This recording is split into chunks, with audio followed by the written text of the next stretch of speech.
l'envahisseur et d'une manifestation manifestation.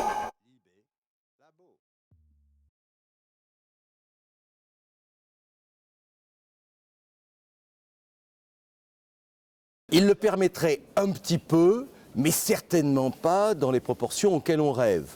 Dans le meilleur des cas, cela pourrait réduire d'à peu près un tiers nos importations de gaz naturel et qui aurait quand même aussi l'avantage de peser, je dirais, géopolitiquement vis-à-vis de ceux qui nous fournissent.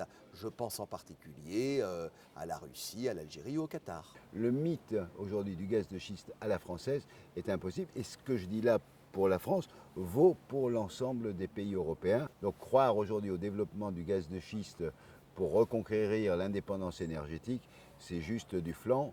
Et je pense qu'il faut beaucoup mieux lutter contre le gaspillage énergétique, puisqu'en France, 40% de l'énergie consommée est en fait gaspillée et ne sert à rien.